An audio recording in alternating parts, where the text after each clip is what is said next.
اللہ اکبر اللہ اکبر۔ بسم اللہ الرحمن الرحیم۔ اللہم صلی علی محمد وعلی آل محمد۔ رب اشرح لی صدری ویسر لی امری واحلل عقدۃ من لسانی یفقہوا قولی۔ اللہم ارنا الحق حقا وارزقنا اتباعہ وارنا الباطل باطلا وارزقنا اجتنابہ۔ السلام علیکم ورحمۃ اللہ تعالیٰ سسٹرز۔ آج انشاءاللہ ہم سورہ آل عمران کی آیت نمبر 64 سے آنورڈ اسٹڈی کرنے جا رہے ہیں، اور میں آپ کو بتا دوں کہ یہ جو آیت ہے، یعنی کہ آیت نمبر 64 سورہ آل عمران کی، یہ بہت امپورٹنٹ ہے۔ اس میں اللہ پاک ہمیں سکھاتے ہیں کہ آپ نے اگر دعوت کا پیغام رکھنا ہے کسی کے آگے، کسی کو دین کی دعوت دینی ہے، کسی کو اسلام کی طرف بلانا ہے، تو آپ کا کیا طریقہ کار ہونا چاہیے، وہ سارا میتھڈ جو ہے نا وہ اللہ پاک اس آیت میں ہمیں سکھا رہے ہیں۔ اور اس آیت میں ہم دیکھیں گے کہ اللہ پاک جو ہے وہ یہ چیز سکھا رہے ہیں کہ جب بھی آپ نے کسی مخالف بندے کو، کسی اور دین والے بندے کو اپنے دین کی طرف بلانا ہے، تو بات کا سٹارٹ ہمیشہ اس چیز سے کرو جو آپ کے اور اس کے درمیان سیم ہو، یعنی آپ کے اور اگلی پارٹی کے درمیان جو سیم چیزیں ان کو ہائی لائٹ کرو، نہ کہ کانفلکٹس کو جو ہے وہ زیادہ ہائی لائٹ کرو سٹارٹ میں، بلکہ بعد میں وہ باتیں کرو جو آپ کے اور ان کے درمیان جو ہے وہ فرق والی ہیں، اور جو آپ کے اور ان کے درمیان جو سیم چیزیں ہیں ان کو جو ہے وہ پہلے رکھو۔ اس سے کیا ہوگا، کام تھوڑا آسان ہوگا اور اگلے کی سمجھ میں جو ہے وہ بات آ سکتی ہے، امید ہے۔ ڈاکٹر ذاکر نائک صاحب کہتے ہیں کہ یہ جو آیت ہے یہ دعوت کی چابی ہے، یعنی کسی کو آپ نے دعوت دینی ہے دین کے کسی کام میں، کسی کو بھی دعوت دینی ہے، کسی نان مسلم کو دعوت دینی ہے، تو یہ جو ہے نا اس آیت سے جو ہے نا آغاز ہونا چاہیے۔ تو آئیے بغیر کسی تاخیر کے آج کا جو لیکچر ہے وہ سٹارٹ کرتے ہیں۔ قُلْ یا اہل الکتاب، کہو اے اہل کتاب، تعالوا آؤ الی کلمۃ، اس بات کی طرف، سواء جو کہ برابر ہے یا ایک جیسی ہے، بیننا و بینکم، ہمارے درمیان اور تمہارے درمیان، یعنی آپ صلی اللہ علیہ وآلہ وسلم کو حکم دیا جا رہا ہے کہ اہل کتاب کو جو ہے وہ بلاؤ، ان کو دعوت دو، اور دعوت اس چیز پر دو جو تمہارے اور ان کے درمیان جو ہے وہ سیم ہے۔ وہ کیا چیز ہے؟ اللہ نعبد الا اللہ، کہ ہم نہ عبادت کریں سوائے اللہ کے، ولا نشرک بہ شیئا، اور نہ شرک کریں ہم اس کے ساتھ کچھ بھی، ولا یتخذ بعضنا بعضا، اور نہ بنائیں ہم ایک دوسرے کو،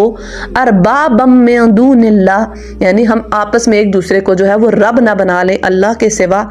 فَإِن تَوَلَّوْا، اور اگر وہ منہ پھیر جائیں، فَقُولُوا اشْهَدُوا، تو آپ ان سے کہہ دیں کہ آپ گواہ رہیں، یعنی ان یہود اور نصارہ کی طرف جو اشارہ ہے کہ آپ لوگ گواہ رہیں، بِأَنَّا مُسْلِمُونَ، کہ ہم جو ہیں ہم مسلمان ہیں، ہم تو مسلم ہیں، ہم تو جو ہیں وہ ہم تابع فرمان ہیں۔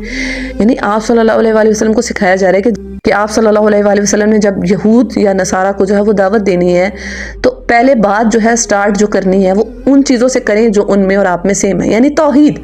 اور توحید کو اگر آپ دیکھیں نا تو جتنی بھی آسمانی کتابیں رہی ہیں ان میں توحید جو ہے نا وہ ایٹ لیسٹ جو ہے وہ رہی ہے، کہ ابھی تک کی جو کتابیں ہیں ان میں بھی جو توحید ہے اس کے جو ہے نا وہ آثار ملتے ہیں۔ ہاں بالکل اس میں تحریف بھی ہوئی ہے، جو تثلیث کا عقیدہ ہے وہ بھی آ گیا، لیکن ابھی تک جو توحید ہے نا اس کے آثار سٹل ابھی تک ملتے ہیں۔ میں آپ کو کچھ جو ہے عبارتیں جو ہیں وہ پڑھ کے سناتی ہوں۔ انجیل یوحنا میں آتا ہے کہ یہی ہمیشہ کی زندگی ہے کہ وہ تجھے پہچانے جو واحد سچا خدا ہے، یعنی یہاں پہ آیا ہے کہ اللہ جل شانہ کو واحد سچا خدا کہا جا رہا ہے، واحد یعنی اکیلا۔ انجیل مارکس میں آیا ہے، سن اے اسرائیل، خداوند ہمارا ایک ہی خداوند ہے، یعنی ایک ہی ہمارا خدا ہے۔ اچھا، ایک اور جگہ آتا ہے کہ سب سے بڑا حکم یہ ہے کہ خدا ایک ہے، یعنی کہ یہ ساری چیزیں جو ہے نا توحید جو ہے وہ ابھی تک جو ہے نا اس کے آثار جو ہیں وہ ان کتابوں میں موجود ہیں، بلا شبہ تحریف بھی ہوئی ہے لیکن سٹل توحید جو ہے وہ ملتی ہے۔ تو یعنی ہماری کتاب میں اور ان کی کتاب میں یہ چیز تو کامن ہے نا کہ اللہ جل شانہ جو ہے وہ ہمارا رب ہے، اللہ کے سوا کوئی عبادت کے لائق نہیں ہے، اللہ ہی صرف اور صرف جو ہے وہ عبادت کے لائق ہے، اور اللہ ہی صرف اور صرف ہمارا الہ ہے۔ یہ چیز آج بھی اگر آپ قرآن میں اور ان کتابوں میں دیکھیں گے نا تو یہ جو ہے نا یہ سملیرٹی آپ کو ملے گی۔ تو اسی پر آپ صلی اللہ علیہ وآلہ وسلم کو اللہ جل شانہ جو ہے وہ سکھا رہے ہیں کہ جب ان کو دعوت دو، یعنی اپوزٹ فریق کو، یعنی کسی بھی غیر مذہب کے سامنے آپ دعوت حق رکھو تو اس چیز سے سٹارٹ لو کہ آپ میں اور ان میں کیا چیز جو ہے وہ کامن ہے. اس سے کیا ہوتا ہے کہ اگلے کو جو ہے وہ بات سمجھانی جو ہے وہ آسان ہو جاتی ہے. اور اس آیت میں جو ایک چیز جو آئی ہے جس پر میں بات کرنا چاہوں گی کہ ایک تو ہم اللہ کے سوا کسی کی عبادت نہ کریں اور اس کے ساتھ کسی کو شریک نہ ٹھہرائیں، اور آپس میں ایک دوسرے کو رب نہ بنائیں. یہ آپس میں ایک دوسرے کو رب بنانے سے کیا مراد ہے؟ اس سے مراد یہ ہے کہ جیسے حضرت عیسیٰ علیہ السلام کو جو ہے وہ نصرانیوں نے جو ہے وہ اللہ کا بیٹا بنا دیا، حضرت عزیر علیہ السلام کو یہود نے جو اللہ کا بیٹا بنا دیا، یعنی انسان ہی تھے نا، تو ان کو جو ہے وہ اللہ تعالیٰ کا جو ہے وہ درجہ دے دیا، الوہیت کا درجہ دے دیا، تو رب بنانا یہی ہو گیا. اور اسی طرح ایک اور جو اس کی وہ شکل ہے وہ یہ نکلتی ہے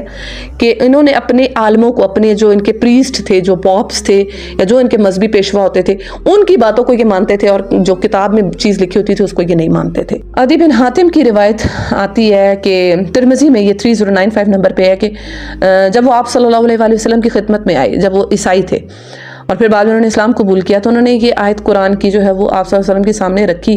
کہ اتخذوا احبارہم ورہبانہم اربابا من دون اللہ، کہ انہوں نے اپنے احبار کو اور اپنے جو ان کے پیشوا تھے ان کو رب بنا لیا اللہ کے سوا. تو وہ کہتے ہیں کہ ہم تو اپنے ان پیشواؤں کو جو ہے اور اپنے جو مذہبی جو اسکالرز ہیں ان کو ہم تو اپنا رب نہیں مانتے. تو اس پر آپ صلی اللہ علیہ وسلم نے ارشاد فرمایا کہ تم نے ان کی حلال کردہ چیزوں کو حلال جانا اور ان کی حرام کردہ چیزوں کو جو ہے وہ حرام جانا، اور جو کتاب تھی اس کو تم لوگوں نے چھوڑ دیا، اسی کو تو جو ہے وہ رب بنانا کہتے ہیں. اب میری بہنوں میں آپ کو بہت امپورٹنٹ بات سمجھانے والی ہوں. آج کے دور میں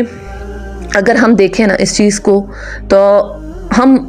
مسلمانوں کی جو 90% گمراہی کی وجہ ہے وہ یہی ہے کہ ہم اندھی تقلید کر رہے ہیں. جو کوئی شخص جس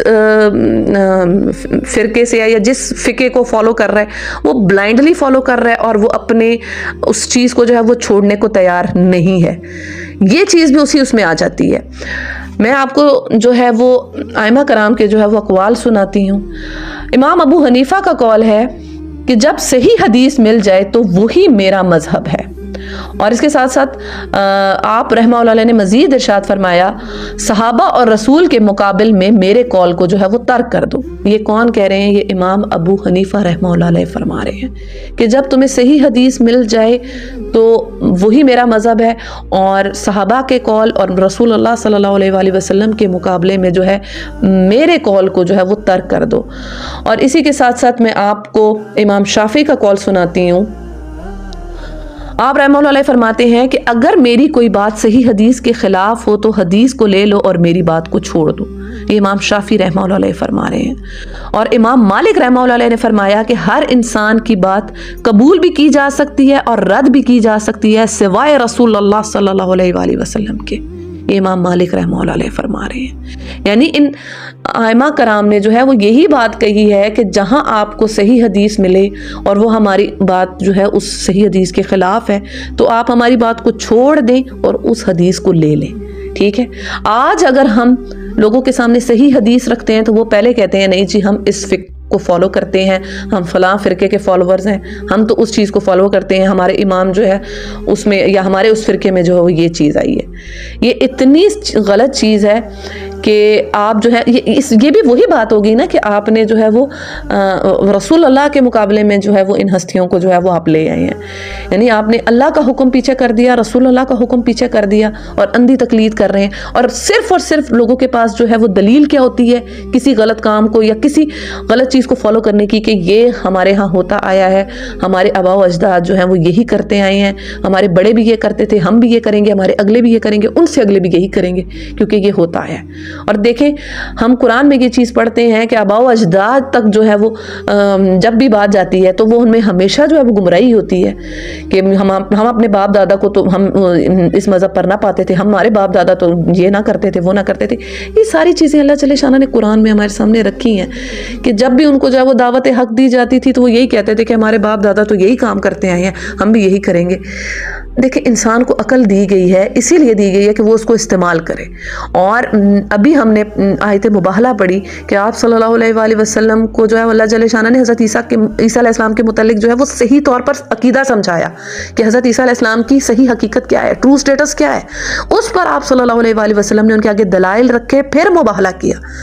یعنی دلائل کے اوپر جو ہے وہ آپ صلی اللہ علیہ وآلہ وسلم نے جو ہے وہ گراؤنڈ سیٹ کیا. تو جب بھی کسی چیز کو فالو کریں, کسی چیز کے پیچھے لگیں, کسی چیز پر عمل کریں, دیکھیں کہ اس چیز کی دلیل کیا ہے آپ کے پاس. کبھی گمان کے پیچھے مت چلیں, ہمیشہ جو ہے وہ دلیل کو فالو کریں. کہیں لکھی ہوئی کوئی چیز ہے, کوئی آپ دیکھیں, آپ اتنا تو نالج ہر بندے کے پاس ہے نا کہ انسان اتنا تو رکھ سکتا ہے نا کہ پڑھ تو سکتا ہے نا اس آج کل کے دور میں. اور اگر آپ پڑھ نہیں سکتے تو کسی سے پڑھوا لیں, کوئی ایسا آپ کو ٹرسٹ وردی بندہ ہو تو آپ اس سے پڑھوا لیں کہ حدیث میں کیا بات لکھی ہوئی ہے. ہمیشہ صحیح چیز کو فالو کریں, کبھی سنی سنائی پہ مت چلیں, وہاں سے اس نے دیکھا ہے, اس نے کیا ہے, وہ کرتا ہے, یہاں کرتا ہے, ہم یہ کرتے ہیں کہ ان سارے ٹیبوز کو اپنے اندر سے توڑیں, تب آپ کو ہدایت ملے گی. اور اسی کے ساتھ ساتھ ایک اور چیز بھی جو ہے وہ اس آیت سے ہے کہ جہاں اللہ کا حکم آ جائے وہاں کسی کی جو ہے وہ آپ نے جو ہے وہ بات جو ہے وہ نہیں سننی. مثال کے طور پہ اگر ہسبینڈ بیوی کو جو ہے نماز پڑھنے نہیں دے رہا تو یہ ایسی جو ہے وہ اطاعت جو ہے وہ آپ نے اپنے شوہر کی نہیں کرنی. پردہ نہیں کرنے دے رہا تو آپ نے یہ بھی بات نہیں ماننی, لیکن طریقے سے, یعنی کہ آپ لڑائی گھر میں ڈال لیں, یعنی کہ یہ چیزیں آپ نے کبھی بھی نہیں ماننی. وہ مخلوق کی اطاعت خالق کی نافرمانی میں جو ہے وہ بالکل جائز نہیں ہے. یعنی آپ مخلوق کو راضی کر رہے ہیں اور خالق ناراض ہو رہا ہے, تو ایسی کوئی اطاعت نہیں ہے. اور جو کچھ خواتین کہتی ہیں کہ بھائی یہ کام ہم کر رہے ہیں کہ ہمارا شوہر خوش ہو جائے, یہ خوش ہو جائے, وہ خوش ہو جائے, اور اس میں اللہ کی نافرمانی ہو, تو میں آپ کو بتا دوں اس کام میں کبھی برکت نہیں ہوگی. اور صحیح چیز کو دیکھیں, صحیح کام کریں. بے شک کوئی آپ کو جو کچھ کہہ رہا ہے, آہستہ آہستہ اگلوں کو جو ہے وہ اگلوں کا دل جو ہے وہ نرم کریں, ان کو دین کی دعوت دیں, ان کو سمجھائیں کہ صحیح چیز یہ ہے, صحیح رستہ یہ ہے. اپنے اچھے اخلاق کے ساتھ دل میں ان کے لیے ہمدردی رکھیں, تو انشاءاللہ جو ہے وہ چیزیں جو ہیں وہ اچھی ہو جاتی ہیں, سیٹل ہونا شروع ہو جاتی ہیں. تو سمجھانے کا مقصد یہ ہے کہ اللہ کے علاوہ جو ہے وہ کسی کی عبادت نہیں کرنی, اللہ ہی کو اپنا رب کہنا ہے, اور کسی کا حکم جو ہے جہاں اللہ کا حکم آ جائے تو نہیں ماننا, اور اللہ کی نافرمانی میں کسی کی اطاعت نہیں کرنی. یہ جو چیز ہے یہ ہمارے سمجھنے کی ہے. بڑھتے ہیں اگلی آیت کی جانب. یا اہل الکتاب, اے اہل کتاب, لما تحاجون, تم کیوں جھگڑتے ہو, فی ابراہیم, ابراہیم کے بارے میں. اب یہاں سے حضرت ابراہیم علیہ السلام کا جو ہے وہ تذکرہ سٹارٹ ہو رہا ہے, اور اگلی آیات جو ہے ان میں بھی ہوگا. وما انزلت التوراۃ, اور نہیں اتاری گئی تورات, والانجیل, اور انجیل, الا من بعدہ, مگر اس کے بعد, یعنی حضرت ابراہیم علیہ السلام کے بعد یہ کتابیں جو ہیں وہ نازل ہوئی ہیں. افلا تعقلون, کیا تم ذرا بھی عقل نہیں رکھتے ہو. اصل میں بات یہ ہوئی تھی کہ جب نجران کے عیسائی مدینہ میں آئے تھے, جو انہوں نے پورا مہینہ جو ہے وہ اسٹے کیا, جس کے متعلق ہم نے آیت مباہلہ میں بھی پڑھا, اور پیچھے بھی ہم اس کے متعلق پڑھ چکے ہیں. تو جب وہ لوگ آئے تو مدینے کے جو یہودی تھے, ان کے جو بڑے عالم تھے, وہ بھی ادھر آ گئے, اور ان کے یہودی علماء کا اور ان نجران کے جو وہ تھے عیسائی تھے, ان کے جو بڑے جو تھے عالم تھے, ان کا آپس میں بحث و مباحثہ سٹارٹ ہو گیا. جیوز یہ کہتے تھے, یعنی یہود یہ کہتے تھے کہ حضرت ابراہیم علیہ السلام جو ہے وہ ہم میں سے ہے, یعنی کہ وہ یہودی تھے, ٹھیک ہے, ان شارٹ ان کا یہ کہنا تھا. اسی طرح نصرانی جو وہ تھا وفد تھا, وہ اس چیز پر کلیم کرتے تھے کہ حضرت ابراہیم علیہ السلام جو تھے وہ ہم میں سے تھے, یعنی نصرانی تھے. تو اس چیز کے اوپر جو اللہ جل شانہ نے آیت نازل کی کہ دیکھو اہل کتاب, یعنی دونوں جیوز اینڈ کرسچنز, یہودی کو صرف مخاطب نہیں کیا گیا اور نصارائی کو صرف مخاطب نہیں کیا گیا, دونوں جو ہے نا کینڈیڈیٹس کو مخاطب کیا اللہ پاک نے کہ تم کیوں جھگڑ رہے ہو ابراہیم کے بارے میں. ابراہیم کا تو لینا دینا ہی نہیں ہے تم لوگوں سے. تمہاری جو کتابیں ہیں تورات اور انجیل, وہ تو تب آئی ہیں جب حضرت ابراہیم علیہ السلام کے تقریباً 1000 سال بعد جو ہے وہ تورات جو ہے وہ نازل ہوئی, یعنی حضرت موسیٰ علیہ السلام کا جو ہے وہ زمانہ آتا ہے, تقریباً اتنا عرصہ آتا ہے. اور اسی طرح 2000 سال کا جو تقریباً عرصہ آتا ہے انجیل کا, کہ وہ آپ کے جو ہے وہ 2000 سال گزرنے کے بعد جو ہے وہ انجیل جو ہے وہ نازل ہوئی ہے, اور حضرت عیسیٰ علیہ السلام کا جو ہے وہ زمانہ جو ہے وہ گزرا ہے. تو تم لوگ کیسے کہہ سکتے ہو کہ جو ابراہیم ہے, یعنی کہ جو میرا ابراہیم ہے, وہ یہودی یا نصرانی ہو سکتا ہے؟ تمہیں تو اس چیز کا علم ہی نہیں ہے. یعنی کہ یہ اگر ہم اس آیت کو دیکھیں نا, کہ بالکل ایسی فٹ ان بیٹھتی ہے کہ آج کل کے دور میں سنی کہیں کہ رسول اللہ صلی اللہ علیہ وآلہ وسلم سنی تھے, اور شیعہ کہیں کہ وہ جو ہے وہ آپ صلی اللہ علیہ وآلہ وسلم جو ہے وہ ہمارے گروہ سے ہیں. تو ان دونوں گروہوں کا جو ہے وہ ظاہر سی بات ہے دونوں چیزیں جو ہے وہ غلط ہیں، کیونکہ رسول اللہ کا دور جو ہے وہ پہلے گزر چکا، اس کے بعد یہ سارے جو یہ فرقے بنے، کوئی اپنے آپ کو بریلوی کہہ رہا ہے، کوئی دیوبند کہہ رہا ہے، کوئی کیا کہہ رہا ہے، کوئی کیا کہہ رہا ہے۔ آپ صلی اللہ علیہ وآلہ وسلم کا تو ہے وہ اس سے کوئی تعلق نہیں ہے نا۔ آپ کو تو اللہ پاک نے جو ہے وہ جب آپ کا زمانہ کمپلیٹ ہوا اس کے بعد جو ہے یہ ساری چیزیں جو ہے سٹارٹ ہوئی۔ تو اب بعد کے لوگ اگر یہ کلیم کریں کہ ہم جو ہے وہ رسول اللہ ہمارے فرقے سے تھے، دوسرا فرقہ کہے کہ ہمارے سے تھے، تو یہ ویسی ہی بات ہے کہ ان کے لیے بھی یہی کہا جائے گا افلا تعقلون، کہ کیا تم ذرا بھی عقل نہیں رکھتے ہو؟ یعنی ایک چیز بعد میں ہوئی ہے اور پہلے والی چیز کے ساتھ اس کو جو ہے وہ جوڑا جائے، یعنی کہ جو زمانہ جس ہستی کا زمانہ گزر چکا ہے، بعد کے لوگ کہیں گے وہ ہم میں سے تھے، یہ تو سراسر جو ہے نا بے وقوفی ہے۔ اس کے ساتھ ساتھ ہم اگلی آیت کو بھی پڑھ لیتے ہیں اور پھر ملا کے جو ہے نا اس سارے چیز کو جو ہے سمجھتے ہیں، مزید ہمیں کلیئر ہوگا۔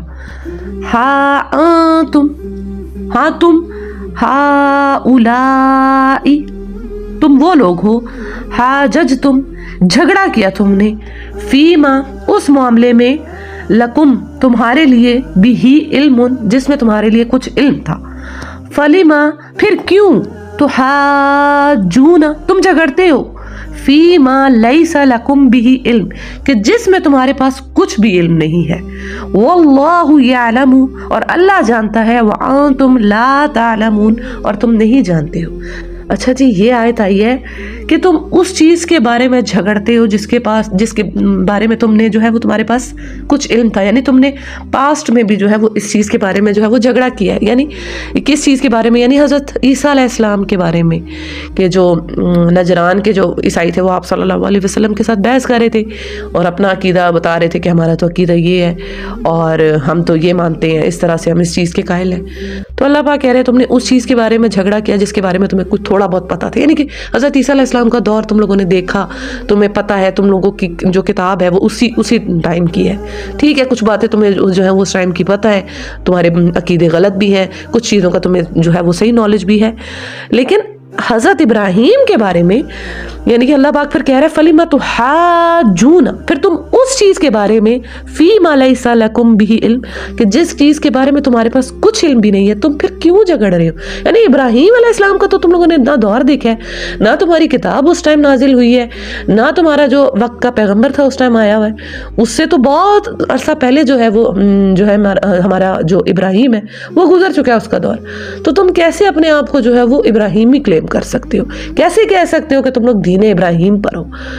تو اس چیز کو جو اللہ پاک سمجھا رہا ہے کہ دیکھو اللہ کو علم ہے اور تمہیں کچھ علم نہیں ہے، عقل کے ناخن لو اور اپنے دماغوں کو استعمال کرو کہ تم لوگ کس طرح کے دعوے کر رہے ہو۔ تو یہیں پر ہم آج کے اس لیکچر کو جو ہے وہ اینڈ کرتے ہیں، اور آج ہم نے جو آج کے ہمارے لیسنز ہیں اس لیکچر کے، اسپیشلی آیت نمبر 64 سے ہمارے لیے بہت سارے لیسنز ہیں، بہت امپورٹنٹ آیت رہی ہے یہ، کیونکہ اس میں جو ہے وہ ہمارے لیے یہ بہت بڑی سمجھنے کی چیز ہے کہ ہم نے اللہ کے مقابلے میں کسی کی اطاعت نہیں کرنی۔ جہاں اللہ کی اطاعت آ جائے وہاں پر کسی کی بھی بات چھوڑی جا سکتی ہے، کسی کے بھی حکم کو جو ہے وہ اگنور کیا جا سکتا ہے، وہاں پہ کسی کی بھی بات جو ہے وہ نگلیکٹ کی جا سکتی ہے، اور اگر ہم کسی کی اطاعت کر رہے ہیں اور اللہ کی نافرمانی ہم کر رہے ہیں تو ہم بہت بڑا گناہ کر رہے ہیں۔ اس چیز سے ہمیں بچنا ہے، اور اس کے ساتھ ساتھ ہمیں یہ دیکھنا ہے کہ ہم نے قرآن اور سنت کو فالو کرنا ہے، بلائنڈلی کسی چیز کو فالو نہیں کرنا، ہر چیز کی تحقیق کریں، فیکٹس کو ڈھونڈیں، ڈگ کریں، ڈیپ ڈگنگ کریں کہ حقیقت کیا ہے۔ بس سنی سنائی لے لینا یہ آسان لگتا ہے ہمیں، بے شک یہ آسان ہے کہ سنی سنائی چیز کو اڈاپٹ کر لیں، تھوڑا سا ریسرچ کرنا، تھوڑی سی تحقیق کرنا یہ ذرا مشکل ہے، مگر حقیقت اسی میں چھپی ہے کہ انسان تحقیق کرے، ریسرچ کرے۔ اللہ پاک خود فرما رہے ہیں یار افلا تعقلون، کیا تم ذرا بھی عقل نہیں رکھتے ہو؟ عقل والا بندہ کسی بھی چیز کو، کسی بھی دیکھی سنی چیز کو اڈاپٹ کر لے گا، وہ اس چیز کی تہ میں جاتا ہے، اس چیز کو جو ہے وہ پکڑتا ہے کہ ہے کیا، اس کے پیچھے حقیقت کیا ہے۔ تو یہ چیز آج سے باندھ لیں اپنے پلو کے ساتھ کہ قرآن اور سنت کو فالو کرنا ہے، صحیح حدیث جہاں پر آ جائے وہاں پہ کسی کی بھی بات جو ہے وہ چھوڑ دیں، وہاں پہ کسی مسلک کی بات، کسی امام کی بات بھی جو ہے وہ چھوڑی جا سکتی ہے جہاں صحیح حدیث آ جائے،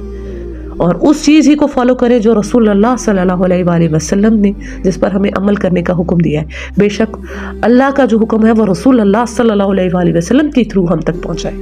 تو ہماری جو عافیت ہے وہ اسی میں ہے کہ ہم آپ صلی اللہ علیہ وآلہ وسلم کی اطاعت کریں،